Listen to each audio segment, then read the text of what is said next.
4인4색 살아계신 하나님 경험하기를 강의하는 한소망교회 유영모 목사입니다. 야구 좋아하세요? 네. 야구는 9회까지 있거든요. 미 프로야구에서는 7회가 끝나고 나면은 노래를 한 곡, 모든 사람들이 나서 한 곡 불러요. 그 노래가 Take Me Out to the Ball Game, 그래서 야구장에 날 데려다 주어 하는 이 노래를 부르게 돼요. 귀화 시험에도 나오는 이 노래에는 유래가 있어요.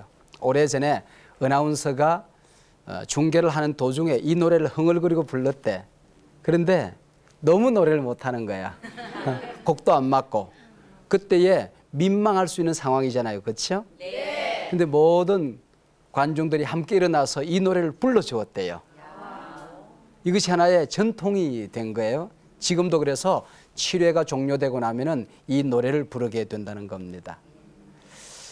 우리가 인생을 살아가다 보면 이런 민망할 수 있는 기회, 내 약점이 노출될 수 있는 기회, 실수할 수 있는 기회, 이런 기회들이 얼마든지 있을 수 있는데 누군가 이것을 덮어주고 이해해주고 함께 준다고 한다면 얼마나 든든하겠어요. 네. 더더구나 그분이 온 우주를 창조하시고 역사를 운행하시고 나를 구원하신 우리 아버지 하나님이시라고 한다면 얼마나 근사한 일이겠어요. 네. 하나님께서는 온 천지 우주 만물을 창조하시고 난 다음에 이 우주가 잘 돌아가나 보자 하고 구경만 하시는 분이 아니라는 거예요. 하나님은 친히 온 우주를 운행하시는 분이에요. 하나님이 우리를 구원하시고 난 다음에 저는 구원해 놓았는데 내 자녀를 삼아 놓았는데 제대로 사나 보자 하고 관찰하시는 분이 아니라는 겁니다. 그분은 나를 구원하시고 나한테 간섭해 오시고 나를 도와주시고 함께 하시고 인도하시는 분이라는 거예요. 이걸 좀 어려운 신학적인 용어로 말하면 섭리라, 섭리. 그래서 이 시간에는 살아계신 하나님 경험하기 5번째 시간, 인도랑 인도. 하나님께서 우리 인생을 인도하신다, 그런 뜻이거든요. 오래된 조크이긴 합니다만은 이런 얘기가 있어요. 69번 버스가 가다가 뒤집혀져서 다 죽었대. 근데 죽은 사람 가운데에 억울하게 죽은 사람들이 있대. 몇 정류장 정해서 버스가 출발했는데 뒤에서 달려와가지고는 버스 꽁무니를 두드리면서 아저씨 그래가지고 세워가지고 탄 사람. 바로 전 정류장에 내려야 되는데 그만 졸다가 한 정류장 더 가는 바람에 죽은 사람. 세 번째는 실제로는 96번을 타야 되는데 69번이 96번이라고 잘못한 사람. 네. 뭐 웃으라고 누가 만든 얘기 같은데 실제로는 인생 살아가다 보면은 이런 일들이 다반사로 일어날 수 있다고 하는데 문제가 있는 거예요. 하나님이 나를 도와주시고 인도해 주시고 좋은 길로 이끌어 주지 않는다고 한다면은 언제든지 우리 인생 앞에는 위험이 널려져 있을 수 있다는 거예요. 오래전에 서울 김포공항에서 출발한 비행기가 지방의 산을 들여다봤고 추락한 적이 한 번 있어요. 근데 내가 아는 한 분은 그 비행기를 타기 위해서 서울에서 오는데 그날따라 길이 너무 막히는 거야. 그래서 그 비행기를 놓쳤어. 그 비행기를 탔으면 죽었잖아. 이렇게 놓쳤는데 그 사람 살더라, 그런 얘기지. 얼마든지 이런 일이 있을 수 있다고 하는 거죠. 우리가 하나님의 자녀가 되어서 받는 복이 많고 특권이 참 많지만은 그 가운데 참 아름다운 특권 하나가 하나님이 우리를 인도하신다는 것입니다. 하나님이 우리와 함께 하신다는 거예요. 성경에 보면 하나님의 영의 인도를 받는 사람이 하나님의 자녀들이다, 그런 말이 있어요. 로마서에 나오는 말씀인데 역으로 말하면은 하나님의 자녀들은 하나님의 영으로 인도함을 받는다, 그런 뜻이거든요. 이전에 나를 인도해 오셨던, 지금까지 나를 인도해 오셨던 그분이 장래에도 인도해 주시고 내가 하나님 앞에 서는 그날까지 우리를 인도해 주신다는 겁니다. 찬송가 379장에 보면 내 갈 길 멀고 밤은 깊은데, 그런 찬송이 있어요. 그 찬송 3절 가사가 바로 그렇게 되어 있어요. 이전에 나를 인도하신 주 장래에도 내 앞에 험산 줄령 지날 때에 도우소서. 밤 지나고 저 밝은 아침에 기쁨으로 내 주를 만나리. 그런 찬송이거든요. 오고 오는 세대에 하나님께서 우리 인생을 어떻게 인도해 주실까? 하나님의 자녀가 되고 나면은 구체적으로 우리를 어떻게 인도하실까에 대한 구체적인 이야기가 출애굽할 때 이스라엘 백성들을 낮에는 구름 기둥으로, 밤에는 불 기둥으로 인도하신 이 사건이에요. 그래서 오늘은 우리가 공부할 때에 이 구름 기둥, 불 기둥으로 이스라엘 백성들을 어떻게 인도하시는가를 보면서 오늘 하나님께서 우리 인생을, 하나님의 자녀들을 어떻게 인도하시는가를 우리가 보기를 원하는 것이거든요. 낮엔 구름 기둥으로, 낮엔 구름으로 인도하시고 밤엔 불기둥으로 지키셨네 주께 맡긴 나의 삶. 하나님께서 우리를 불기둥 구름기둥으로 인도하셨다는 겁니다. 이스라엘 백성들이 400년 동안 노예 생활하다가 광야를 거쳐서 가나안 땅으로 인도함 받을 때에 인류 역사 가운데 있을 수 있는 기적 가운데 가장 위대한 기적이 이 광야 한복판에서 일어나게 된 거예요. 이스라엘 백성들이 걸어갔던 여행길을 보면은 우리가 좀 이해가 안 되는 부분들이 있어요. 쉽게 이해가 안 되는데 이스라엘 백성들이 살던 곳은 이 람셋이라고 하는, 람세스라고도 하고 람셋이라고도 하는 곳이에요. 여기서 살았는데 여기 보면은 이렇게 지중해가 있어요. 지중해가. 그럼 여기에 가나안이 있어요. 가나안이 있어요. 근데 이 해안을 따라서 아주 잘 나 있는 지름길이 있어요. 이 길을 가다 보면, 이 길로 가나안에 가면은 보름이면 간다. 그런데 하나님께서는 이 길로 인도하지 아니하시고 여기 삼지창처럼 이렇게 생긴 홍해. 이 람셋에 출발해서 숫곳이라고 하는 곳에서 잠깐 쉬었다가 바알스본을 거쳐서 이 홍해를 건너가요. 그리고 여기가 이제 삼각형처럼 생겼거든요. 이 도시가 이 시내 광야인데 이 시내 광야에서 홍해를 건너서 40년 동안 방황하려. 오늘 우리도 보름이면 갈 수 있는 신앙 여정을 40년 동안 방황해야 갈똥말똥 똥이 두 개가 왔다 갔다 하는 사람이 많아. 왜 하나님께서 이 가까운 길로 인도하지 아니하시고 왜 이 멀고 험악한 길을 돌고 돌아 고생하게 하시고 이 길을 가게 하시는가, 그 얘기죠. 그렇잖아요. 우리가 예수 믿은 다음에 좀 편안한 길로 천국으로 다 인도해 주시면 얼마나 좋겠어. 그런데 예수 믿고 난 다음에 시험 들 때도 있고 갈등을 겪을 때도 있고 또 여러 가지 어려움을 겪을 때도 있고 실패를 만나야 될 때도 있고 우려야 될 때도 있고 아무도 몰래 이불을 뒤집으시고 헝클어진 머리채를 부둥켜 안고 조그마한 가슴을 쥐어 뜯으면서 가슴을 채할 때가 있더란 말이죠. 왜 이렇게 하나님께서 우리 인생길을 돌고 돌고 돌아서 하나님께서 가나안으로 인도하시는가 하는 것입니다. 여기 처음 출발했던 이 람세스라고 하는 곳은 그 소설 가운데 베스트셀러 람세스라는 소설이 있어요. 거기 보면은 람세스 2세가 나오는데 람세스 2세의 이름을 따서 람세스라고 하는 곳이라. 이 람세스라는 것이 출애굽기를 딱 펼치면은 1장 11절에 제일 먼저 나오는데 요셉을 알지 못하는 한 왕이 나타나요. 그러니까 요셉이 국무총리로 있을 때는 이스라엘 백성들이 굉장히 대우를 받았잖아. 근데 요셉이 죽고 세월이 흐른 다음에 요셉을 알지 못하는 다른 왕들이 집권하고 나니까 쟤들 뭐야? 그래서 이스라엘 백성들을 노예로 삼아서 비돔과 람셋이라고 하는 국고성을 쌓았단 말이에요. 성을 쌓게 만든. 그때부터 비참한 노예 생활을 하게 되거든요. 그곳을 출발해서 가나안 땅으로 갔다는 얘기는 이 람셋이라고 하는 것은 바로 우리가 마귀의 권세에서, 죄의 권세에서, 지옥의 권세에서 자유함을 얻어서 해방받아서 구원 얻어 하나님의 자녀가 되는 것을 얘기하는 거예요. 가고 싶지 않는 곳, 다시는 가지 말아야 될 곳, 그것을 바로 람세스라고 하는 것입니다.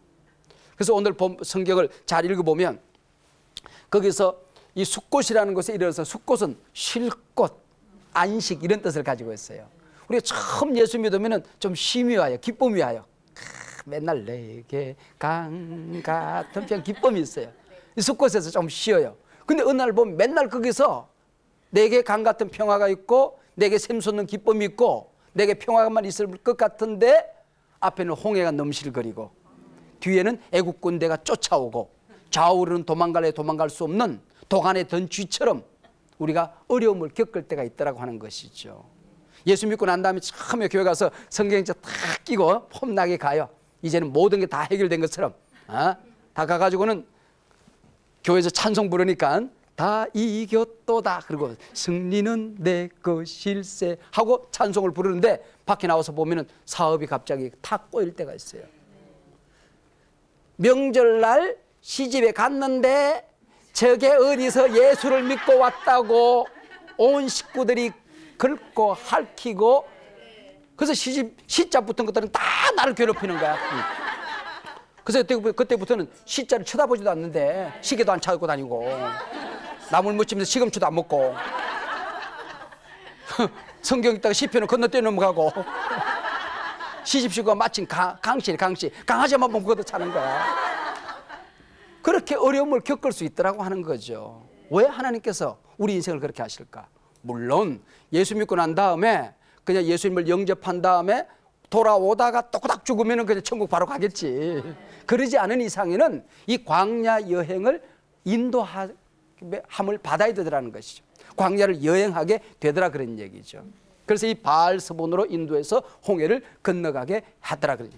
왜 하나님께서 이 어려운 길로 인도하시는가에 대한 오늘 그 출애굽기 14장의 본문에서는 이유를 한 가지로 얘기를 하고 있어요. 이유를 한 가지로 얘기를 하고 있는데 17절이에요. 오늘 17절. 오늘 우리가 공부한 게 출애굽기 13장이에요. 13장. 출애굽기 13장을 17절부터 공부를 하게 되는데 출애굽기 13장 17절에 보면은 아까 해안길 있죠. 지중해 길이 있죠. 가까운 길이 있죠. 이 가까운 길로 가면은 요즘으로 말하면 휴게소도 있고 도로공사 본부도 있고 그래서 아주 쉽게 갈 수 있어요. 근데 거기에 보면은 이 지중해 이 해안길 길에 보면 여기에 가자라고 하는 가자. 요즘도 팔레스타인 문제가 나오면 가자지구 나오죠. 가자지구. 성경에 가사라고 나오는데 가자지구가 바로 여기 요 부근에 누가 있냐면 블레셋 사람들이 진을 치고 있는 거야.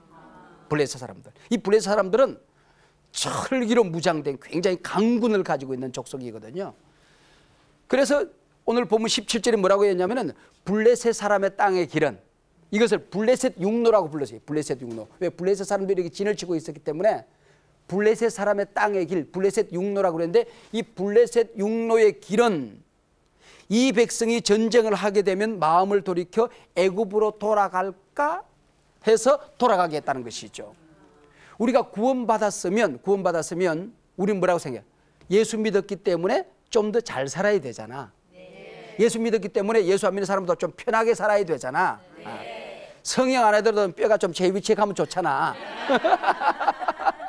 그런데 우리는 예수 믿은 목적이 편안하게 사는 것이 목적이라고 생각하는데 성경 그것이 아니라 가나안에 가는 게 목적이라는 거야. 애굽으로 돌아가고 마귀의 권세로 돌아가고 죄 짓는 자리로 돌아가고 지옥의 권세에 사로잡혀 살아가지 않고 가나안으로 가는 것이 목적이라는 거죠. 우린 착각하는 게 있는데 예수 믿었기 때문에 그 예수 안 믿는 사람들의 자녀들은 참 서울 상대 가고 그다음에 우리 서울 상대는 서울에서 상당히 떨어진 대학을 얘기하는 거예요. 예수를 좀 잘못 믿으면 서울 약대, 서울에서 약간 떨어진 대학.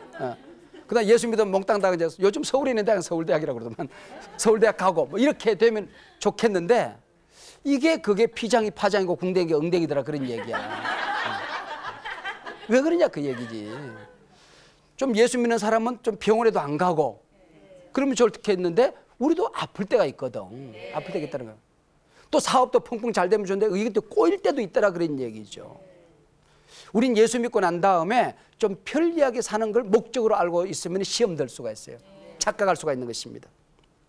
예수 믿지 않은 사람보다도 우리가 인생사에 좀 덫을 하나 더 하는 거, 경제적인 덫을 하나 더 하고 보너스 조금 더 타고 조금 더 건강하고 집안이 좀 더 평안하고 이것만 목적으로 살게 되면 신앙생활에 시험 들 수가 있더라고 하는 것이죠. 예수 믿고 난 다음에 만사 형통이 목적이 아니다. 때로는 아파야 될 때도 있고 어려움을 겪게 될 때도 있고 심지어는 예수 믿는 가정에 장애우를 데리고 평생을 살아야 되는 가정들도 얼마든지 있을 수 있어요. 그게 왜 그러냐 그 얘기죠. 그 목적을, 그 이유를, 하나님의 뜻을 알지 못하면 우리는 신앙생활에 많은 착각을 할 수가 있다는 것이죠. 자, 그래서 이 블레셋 가자 지구로 이 해안도로로 우리가 이스라엘 백성들이 가나안 땅으로 가고 있었다고 한다면은 블레셋 사람들하고 전쟁을 나오자마자 전쟁을 치러야 된다는 거예요. 그러면 이스라엘 백성들이 뭐라고 생각하냐면은 이스라엘 백성들은 오합지졸이잖아. 이 사람들 잘 훈련된 사람들이거든, 블레셋 사람들은. 그래서 전쟁해가지고는 큰 손상을 입을 수가 있는 거야. 집 나오면 개고생에다 집 가자. 그래가지고는 애굽으로 돌아갈까 싶어서. 예수 믿어도 별 볼 일 없대. 예수 믿어도 잘 되는 게 뭐 있어? 그리고 애굽으로 돌아가는 것이 하나님이 막아야 되는 마지막 노선이라는 것이죠. 우리가 이 블레셋 사람과 전쟁을 치르지 않고 하나님 앞에서 다른 길로 인도를 받았다 그러냐, 받았다. 자, 구원받고 세상에 한번 도전을 해보는데도 어려움을 겪어요. 그럼에도 불구하고 가나안 땅으로 가는 것이 목적인데 애굽으로 돌아가지 아니하고 우리가 결심하는 거야. 주 따르기로 결심했네. 주님 뜻대로 살기로 했는데 고생이 있고 실패가 있고 어려움이 있어도 주님 뜻대로 살기로 했네. 내가 걸어가는 길이 이해가 안 되고 납득이 안 되고 받아들이지 않아도 주님 뜻대로 살기로 했네. 뒤돌아서지 않겠네. 이게 바로 우리가 구원받은 목적이라는 것이죠. 출애굽할 때 보면은 아주 장관이야. 자기들이 뭐 훈련받은 특공대인 것처럼 대열을 지어서 바로를 비웃으면서 당당하게 나왔어요. 근데 실상은 이스라엘 백성들이 훈련된 족속이 아닙니다. 지금까지 노예 생활로 살던 사람이에요. 지금까지 한 번도 자기들이 전쟁을 제대로 치러본 적도 없고 끌려다니면서 매나 맞았던 억압받던 족속들이라는 것이죠. 우리가 예수를 당당히 믿고 다 이겼다 해봤지만은 아직 인격이 변화된 것이 없어. 가족도 다 전도하지 못했어. 친구 관계도 그대로 있어. 습관도 그대로 남아있어. 내가 사고방식, 가치관도 세상 사람들하고 별로 달라진 게 없어. 어느 생활도, 세상의 교제의 폭도, 그리고 직장에 나가서 거짓말 하던 거 그대로 할 수밖에 없는 상황들이 많아. 그리고 회식 자리에 가서 이게 거절할 수 있는 한 잔, 거절할 수 있는 힘도 없어. 이런 사람이 모든 것을 다 이긴 것처럼 뭐 신종 프로도 그냥 손 안 닦아도 그냥 다 도망가고 원자폭 다 팍 떨어지도 하나님을 모르는 사람도 몽땅 다 불고기를 죽는데 이 사람은 까딱없고 그런 게 아니더라고 하는 것이죠. 그런 게 아니더라는 것이죠. 왜 하나님께서 우리를 이런 길로 인도하시는가? 광야를 돌고 돌아서 가나안으로 가게 하신 하나님의 목적은 단순히 블레셋을 피하기 위해서만은 아니다는 것입니다. 이 속에서 하나님을 만나 하나님을 경험하기 위해서, 하나님이 얼마나 자상하게 나와 함께 하시는가, 하나님이 얼마나 위대하신 분이신가, 내가 해결할 수 없는 인생의 막다른 골목에서 울고 울 때 하나님이 찾아오셔서 그 문제를 탁 해결해 주시는 걸 해결안 받는 거야. 기도를 통해서, 말씀을 통해서, 주변의 공동체를 통해서 내가 하나님이 얼마나 자상하게 나를 사랑하시고 인도하시고 함께 하시는 걸 경험하는 거야. 하나님 경험하기. 네? 신앙생활은 하나님을 경험해가는 과정이에요. 똑같이 성경을 읽어도 처음 예수를 믿을 때는요 깊이가 얕아. 그러나 한 번 읽고 10번 읽고 100번 읽을 때 그 깊이가 무한해지는 것이거든. 내가 믿는 하나님 경험은 그분이 얼마나 크고 위대하시고 사랑이 많으신 분이신가 처음에 내가 경험하는 것은 아주 작아. 그러나 이 광야 여정 속에서 고난을 겪고 어려움을 겪고 문제를 해결해 보고 하다 보면 이것이 얼마나 멋진 하나님이신가를 점점 더 크게 경험한다는 것이죠. 건강한 신앙생활이라는 것은 문제가 없는 것이 아니라 문제를 건강하게 해결하는 거예요. 건강한 가정은 문제 없는 가정 없어. 나는 목사인데 부부싸움 하게 생겼어, 못하게 생겼어? 목사도 부부싸움 한다? 하는데, 부부싸움 하는데 건강하게 부부싸움 하는 거야. 문제가 없는 것이 아니라 문제를 건강하게 해결하는 게 건강한 거야. 교회도 문제 없는 교회 없어요. 여러분들 교회에 문제 많잖아. 아마 세상에 우리 교회 말고 다 문제가 많은 것 같아. 그런데 문제 있다고 해서 그때마다 떠나면 안 되는 거지. 그러면 평생 떠돌이 인생이 되고 마는 거야. 문제가 없는 교회는 없어, 이 지구상에. 혹시 이 지구상에 문제 없는 교회를 만나거들랑 여러분은 가면 안 돼요. 왜? 여러분이 거기에 발을 들여다 놓는 순간 그 교회에 문제가 생긴다. 문제 원인이 누구한테 있어요? 나한테 있기 때문에 그런 거거든. 그런데 문제 없는 교회는 없지만은 그 문제를 건강하게 해결할 줄 아는 교회가 건강한 교회거든요. 이런 경험들을 우리가 해가는 과정이죠. 그런데 문제는, 또 다른 문제는 광야로 인도함을 받았는데 광야 여정이라는 게 그렇게 녹록한 길이 아니었다고 하는데 문제가 있어요. 사방의 위험이 도사리에 있습니다. 가는 곳곳마다 문제. 그래서 광야라는 것은 어떻게 잘 살까의 문제가 아니에요. How to live, 어떻게 잘 살까? 그러면 how to survive, 어떻게 내가 생존하지? 살아남지? 살아남지? 의식주 문제가 해결이 안 되는 거예요. 먹을 게 없어요. 마실 물이 없어요, 광야에는. 그리고 낮에는 장렬한 태양 때문에 식물들도 잎사귀가 가시로 다 피는 것들, 선인장 같은 거 있잖아. 그런 것들만 몇 개 살아남아 있지, 잎사귀 없는 가시나무 이런 것들만 살아남아 있지 살 수가 없는 거야. 바짝바짝 말라 죽는데 뭐. 밤에는 기온이 급강하기 때문에 얼어 죽는 거야. 광야는 길이 없어요. 여행을 할 수가 없어요. 길을 닦아놔도 소용이 없어. 모래바람이 한번 휘 불어버리면 닦아놓은 길이 다 모래바닥이 돼버리고 마는 거예요. 맹수와 거친 사막의 족속들이 늘 노략을 일삼게 되더라고 하는 것이죠. 그러나 그 광야 길로 인도하신 분이 하나님이시라고 한다면 하나님이 우리 인생을 책임져 주신다. 아멘. 너희들이 믿고 나를 따르면, 말씀 붙들고 구름 기둥 불 기둥을 바라보고 따라오면 너희 인생을 가나안까지 책임져 주신다. 아멘. 하나님은 한 번 나를 구원해 주시면 절대로 실패하는 분이 아니에요. 아멘. 예수 믿는 사람들은 고난 때문에 망하지 않습니다. 아멘. 고통 때문에, 실패 때문에 망하는 법이 없어요. 아멘. 하나님이 책임져 주신다는 것입니다. 아멘. 하나님이 얼마나 자상하게 인도하시는가, 하나님이 얼마나 든든하게 함께 하시는가, 온갖 문제 하나님이 얼마나 구체적으로 간섭하시는가.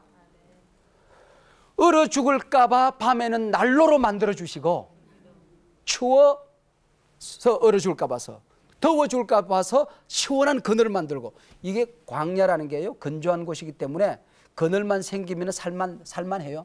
그렇죠?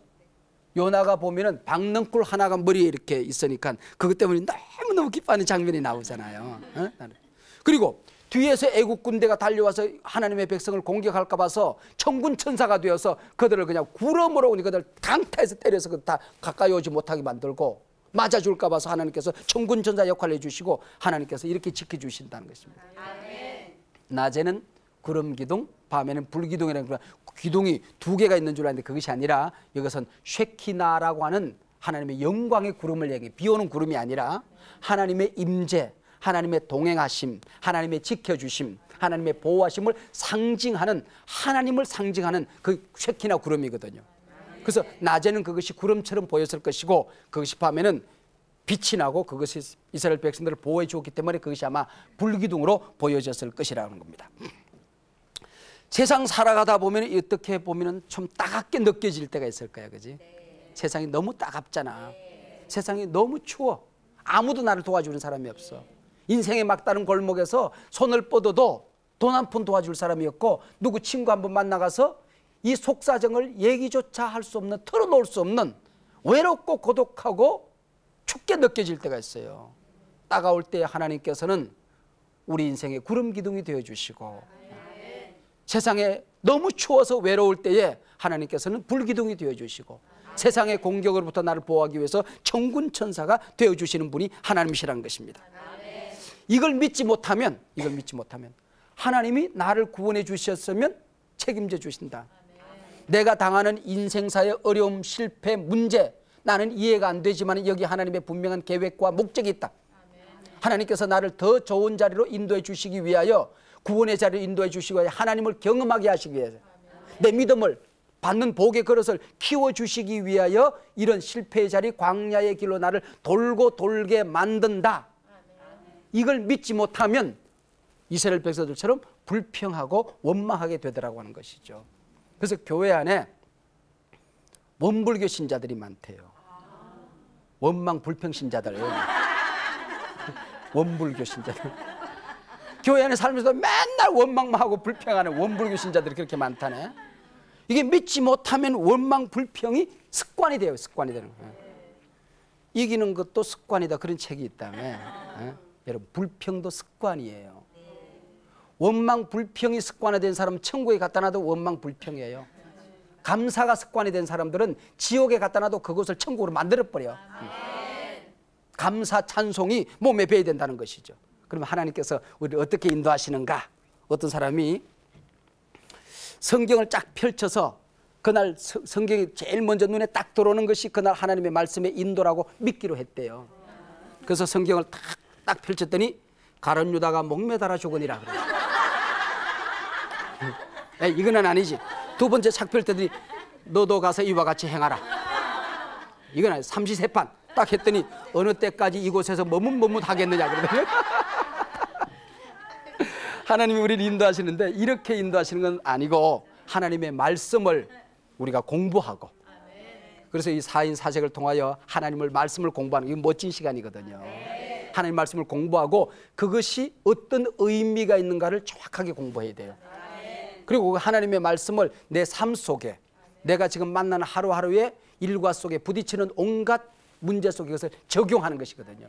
그래서 적용해서 살아가다 보면 이 하나님의 말씀이 나를 인도하는 것을 느끼게 되는 것입니다. 구름 기둥, 불 기둥으로 인도하셨듯이 성령이 우리 보혜사라고 그러잖아요. 보혜사란 말이 오늘 우리 시대의 불기둥이에요. 불기둥. 우리가 기도할 때에 기도와 믿음으로 우리를 인도하시는 것입니다.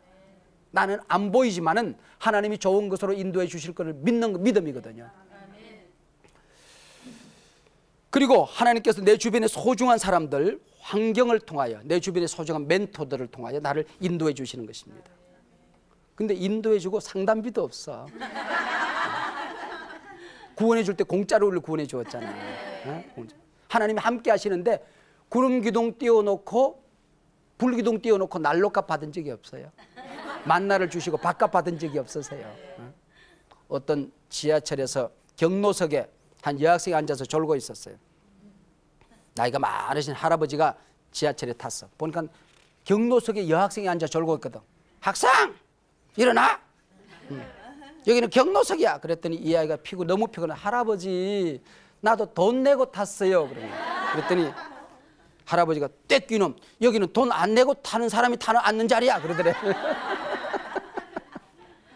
우리가 구원받은 거 은혜로 받았듯이 인도함 받는 거 공짜로 우리가 인도함 받는 거예요. 이걸 우리가 믿어야 되는 거예요. 오래전에 강북 지역 어느 빌딩에서 5층짜리 빌딩이 있었는데 그게 5층에 개척교회가 들어섰대요. 4층에 개척교회가 들어섰대. 근데 개척교회가 들어서고 보니까 5층에 큰 술집이 있더래요. 술집이.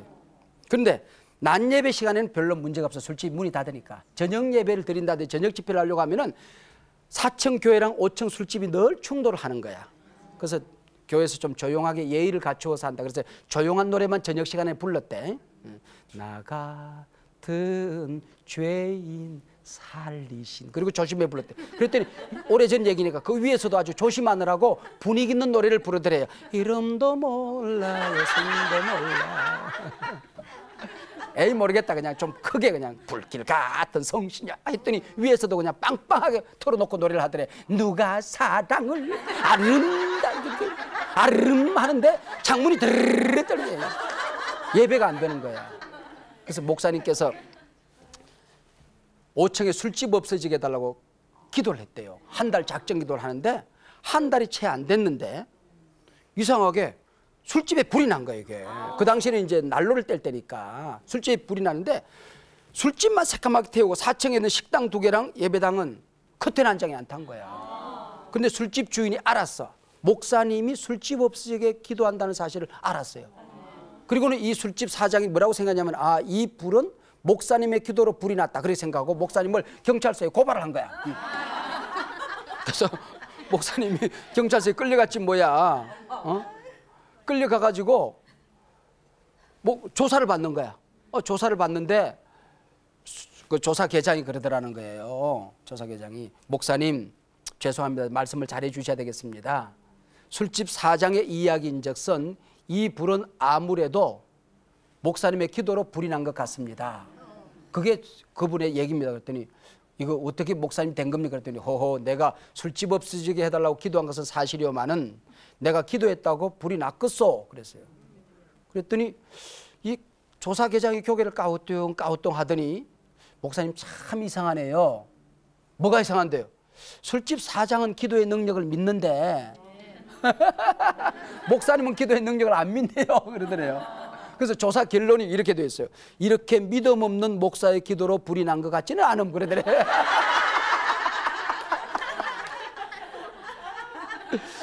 우리에게 던져주는 시사점이 있잖아.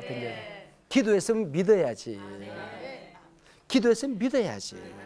믿음이 없으면은 이게 원불교 신자 되는 거야. 이게 원망 불평하고 교회 안에서 한국교회 그리스도인들에게 잘 알려진 시 가운데에 모래 위에 발자국이라는 작자 미상의 영시가 한 토막이 있어요.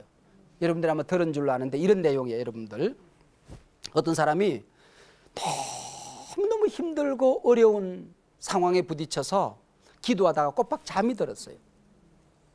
그리고 꿈속에 자기가 하나님 나라로 인도함을 받은 거야. 하나님을 만났어요. 그리고 하나님의 손을 붙들고 자기가 살아왔던 인생 여정을 이렇게 쭉 돌아봤더니 자기가 살아왔던 인생 여정이 혼자 인생을 걸어온 것이 아니라 누군가 나란하게 둘이 함께 손잡고 해변을 걸어온 것처럼 발자국이 두 사람의 발자국이 나 있더라는 거야. 하나님 저거 어떻게 된 겁니까? 그랬더니 내가 언제나 내 곁에서 너와 함께 동행했느니라. 네가 안 보이지만은 네 발자국 하나가 네 발자국으로 한다면은 옆에 나란히 함께 동행했던 발자국은 내 발자국이더라. 근데 최근에 너무너무 고통스럽고 어려운 이 최근에 이 인생 여정에서는 발자국이 하나밖에 없는 거야. 하나님 거 보세요.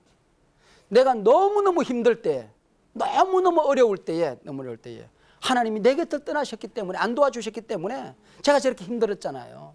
하나님이 함께 할 때는 내가 몰랐는데 하나님이 나를 떠나고 나니까 내가 일어설 수도 없어요. 한 발자국도 움직일 수가 없어요. 내가 할 수 있는 일이 아무것도 없어요. 하나님 왜 그러셨나요? 그랬더니 하나님께서 이 아이를 빙그레었으면 얘야 잘 보아라. 그 발자국은 너의 발자국이 아니라 내 발자국이다. 네가 너무 힘들어서 내가 너를 품에 안고 걸었느니라. 내가 너를 등에 업고 걸어왔느니라. 아이야 내가 너를 세상 끝날까지 함께하고 떠나지 않겠다는 약속을 믿으려무나. 하나님이 나와 함께한다는 약속을 믿어야 돼요. 떠나지 않겠다는 말씀을 우리가 믿어야 돼요.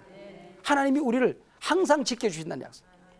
이스라엘 백성들을 광야 여정으로 인도하여 주셨던 것처럼 우리 민족을 찾아오셨던 하나님의 역사, 이 구름기둥 불기둥으로 우리 민족을 인도해 오신 역사가 있어요.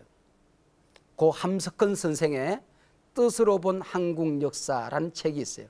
거기 보면 우리 민족 5,000년 역사는 늙은 계집종의 역사였다. 이놈에게 밟히고 저놈에게 짓밟히고 우리는 다른 나라를 한번 침략해 본 적도 없는데 오늘은 이 족속에게 짓밟히고 내일은 저 족속에게 짓밟히고 모진 고난을 겪었던 우리 민족의 5,000년 역사, 늙은 여종의 역사에 같은 이 고통의 역사를 우리가 어떻게 이해할 수 있을 것인가? 이것을 성경의 눈으로 보지 않으면 한국 민족의 5,000년 고난의 역사는 이해가 안 되는 거야. 그래서 처음 이 책이 나왔을 때는 성경으로 본 우리 민족의 역사예요. 뜻으로 본 한국 역사, 성경으로 본 한국 역사. 나중에 그것이 바뀌어져서 뜻으로 본 한국 역사라는 책으로 바뀌어지긴 했습니다만은 지금으로부터 100년 전 우리 민족이 일제강점기로 빨려 들어가고 있었어요. 독사입으로 빨려 들어가는 한 마리의 연약한 개구리처럼 비명도 지르지 못하고 일제강점기로 빨려 들어가고 있을 때에 하나님께서 우리 민족을 찾아오셨어요. 세계 열강들은 우리 민족을 다 떠났어. 세계 모든 나라들은 한국을 버리는 것처럼 보였어. 세계가 한국을 버릴 때에 하나님께서 우리 민족을 찾아오셨어요. 나는 너희 민족을 내 자녀로 삼을 것이다.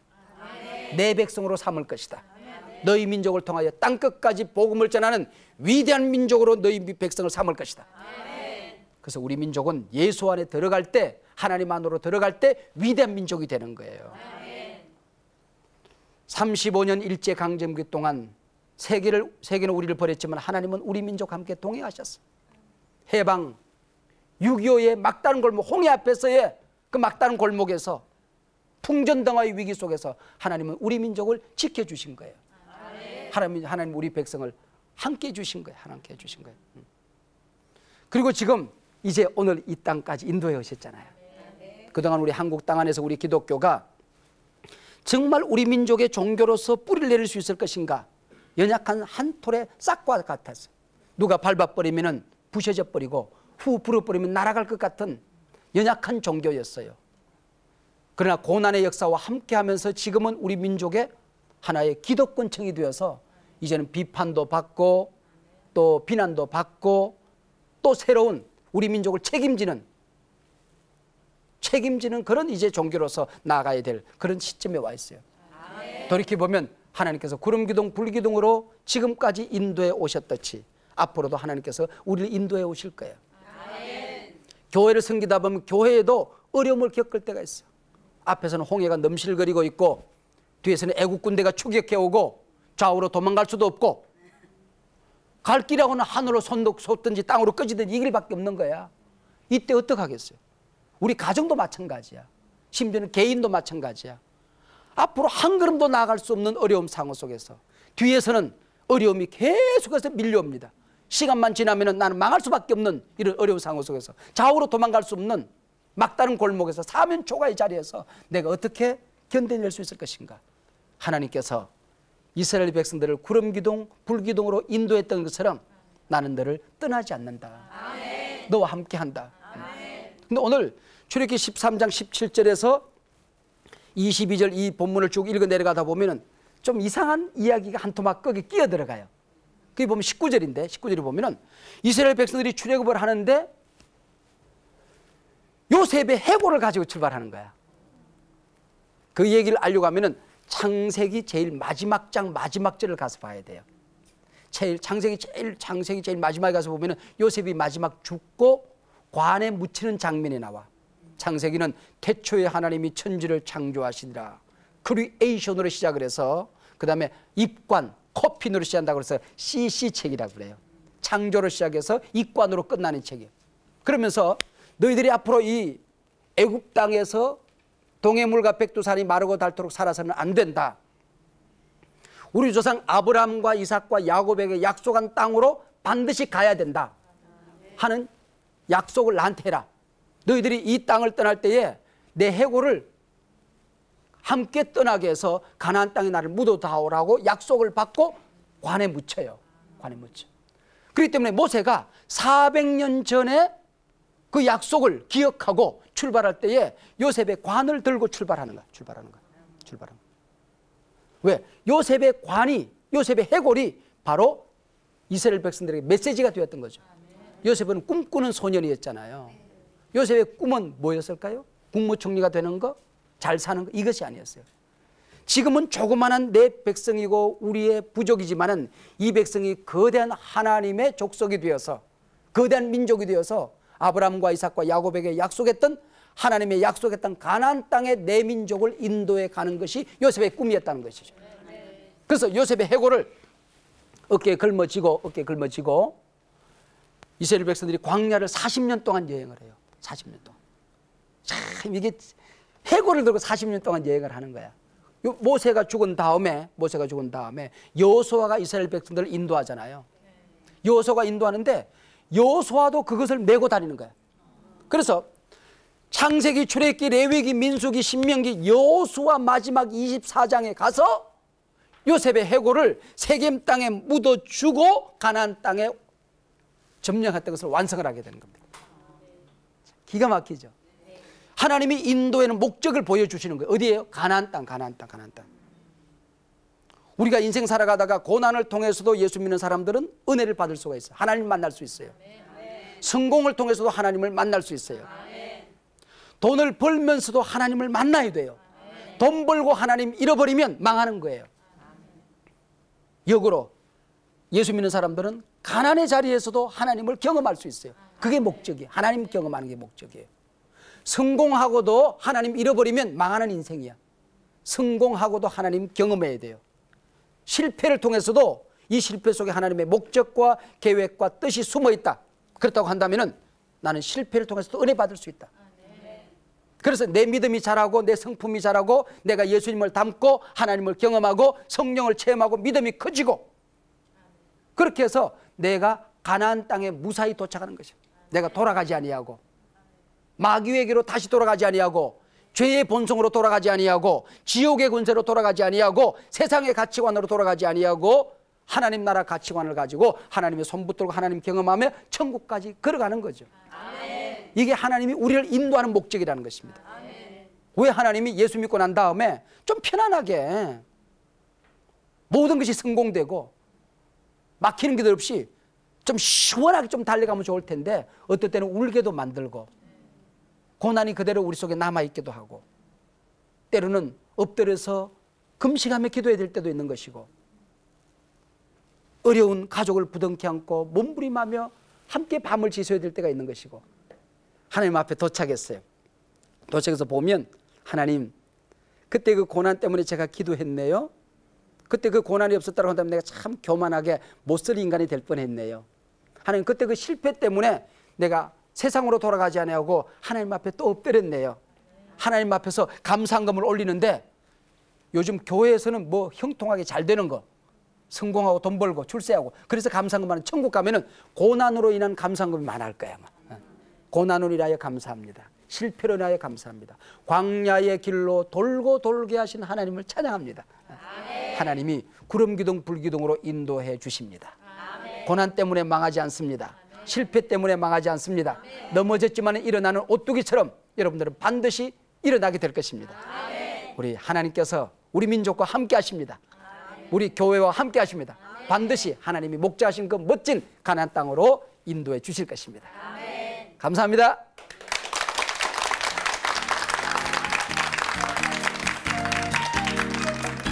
우리가 하나님의 자녀가 되어서 받는 복이 많고 특권이 참 많지만은 그 가운데 참 아름다운 특권 하나가 하나님이 우리를 인도하신다는 것입니다.